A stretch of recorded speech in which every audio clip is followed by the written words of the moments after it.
શ્રી ગણેશ દેવ શ્રી ગણેશ દેવ શ્રી ગણેશ દેવ શ્રી ગણેશ દેવ શ્રી ગણેશ દેવ શ્રી ગણેશ દેવ શ્રી ગણેશ દેવ। રિદ્ધિ સિદ્ધિના દેવ શ્રી ગણેશનો ઉત્સવ ચાલી રહ્યો છે, ત્યારે અમદાવાદમાં ઠેર ઠેર ભગવાન શ્રી ગણેશની સ્થાપના કરવામાં આવી છે।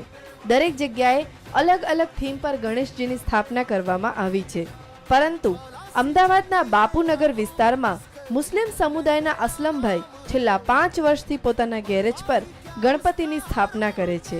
અમે દર વર્ષે ગણપતિની સ્થાપના કરીએ છીએ। હું અસલમભાઈ છું, મુસ્લિમ છું, પણ હું કોઈ પણ ભેદભાવમાં માનતો નથી। હું હિન્દુ ધર્મ હોય કે મુસ્લિમ ધર્મ બધાને એક સરખી નજરથી જોઉં છું। હું કોમવાદમાં માનતો નથી।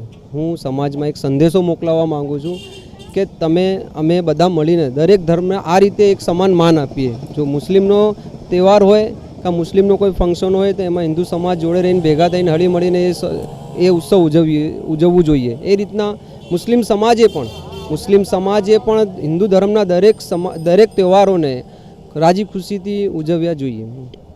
અસલમભાઈની ગણેશજીની સ્થાપના પાછળનો ઉદ્દેશ્ય હિન્દુ મુસ્લિમ સમુદાયમાં એકતા જળવાઈ રહે અને બંને સમુદાયના લોકો હળી મળીને રહે તથા એકબીજાના તહેવાર સાથે મળીને ઉજવે તેવો છે। અસલમભાઈએ ગણપતિ સ્થાપનાની શરૂઆત કરી ત્યારથી જ તેમને પોતાના સમુદાયના લોકોનો ખૂબ જ સાથ સહકાર મળી રહ્યો છે। હું 5 વર્ષથી ગણપતિની સ્થાપના કરું છું અને દરેક ધર્મના લોકો અહીં મને સપોર્ટ કરે છે। મારા સમાજનો બી મારા પર કોઈ વિરોધ નથી।